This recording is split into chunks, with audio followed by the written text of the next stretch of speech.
बहुत समय पहले की बात है कि एक बार जब क्या हुआ, किसान की दो पत्नियां थीं। जो बहुत किसान परेशान था।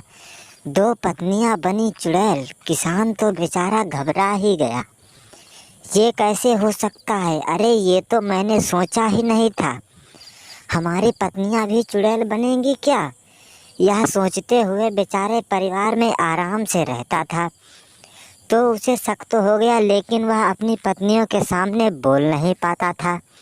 इतना सोचते हुए वह कहने लगा, अरे तुम सुनती हो जरा, क्या तुम मेरे लिए कुछ खाने को ले आ सकती हो? यह सोचते हुए दोनों पत्नियां बोलती हैं, अजी हाँ हाँ ले आ सकती हूँ।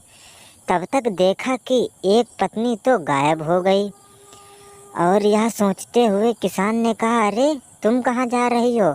कहा, मैं भी खाना लेने। और दोनों पत्नियां गायब हो गईं। किसान ने कहा, जरूर कुछ लोचा है। तब तक देखा दोनों पत्नियां किसान के पैरों तले पड़ी हुई थीं और माफ़ी मांग रही थीं कि मुझे माफ़ कर दो, मुझे माफ़ कर दो। यह सोचते हुए किसान ने कहा, मैं तुम्हें माफ़ तो नहीं कर सकता, क्योंकि तुमने इतना दुस्साहस का काम किया है और जो तुम्हें माफ़ी के लायक नहीं है। जैसे ही चुड़ैल के रूप में दोनों प्रकट हुई, वे तो डर ही गए। अरे ये कैसे हो गया? ये तो हमने सोचा ही नहीं था, वही हो गया। लगता है ये कुछ चाल है किसी की।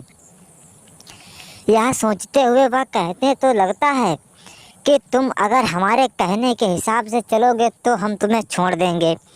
यह सोचते हुए वह कहने लगते हैं कि अरे अगर तुमने हमारे खिलाफ तुमने कोई शब्द बोला तो मैं तुम्हें अभी जान से मरवा दूंगा। यह सोचते हुए वह कहने लगती हैं, नहीं नहीं, मैं तुम्हारे खिलाफ कोई शब्द नहीं बोलूँगी। तब तक वह कहता है, तुम्हारा चुड़ैलों का कोई भरोसा नहीं। यह सोचते हुए वह अपने साथ एक बाबा को लेकर आता है और कहता है, इन दोनों के ऊपर कसकर पिटाई लगाओ। यह सोचते हुए बाबा और वो किसान दोनों लोग उनके ऊपर अटैक करते हैं और कहते हैं, अच्छा ऐसी बात है, लगता है अब कुछ मुझको ही करना पड़ेगा।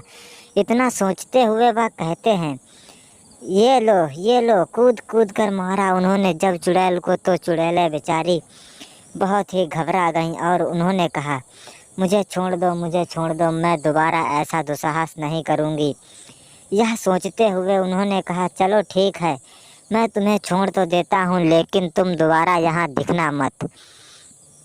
इतना सोचते हुए वह कहने लगती हैं, ठीक है, मैं तुम्हें दोबारा यहाँ नहीं दिखाई पड़ूंगी। और वह इतनी तेज़ी हवाओं में दोनों ऐसा दुस्साहस करने लगती थीं, कुछ कहने को नहीं।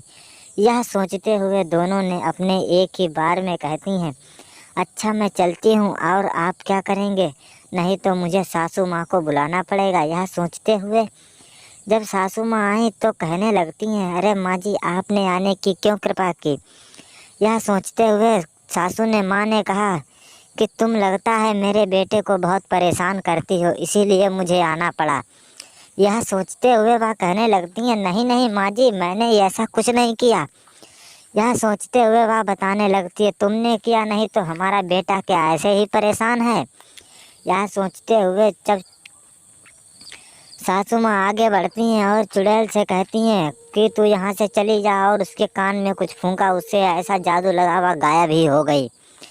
और जैसे ही वे दूसरी चुड़ैल के पास बढ़ीं, कुछ उसके भी वही मंत्र डाले, और पता नहीं उस चुड़ैल को भी कौन सा दुस्साहस लग गया था, वह भी बेचारी वहाँ से ऐसी छू मंतर गायब हो गई, कुछ कहने को नहीं। और किसान और उसकी दादी आराम से चैन के साथ रहने लगे और चुड़ैलों को मार मार कर भगा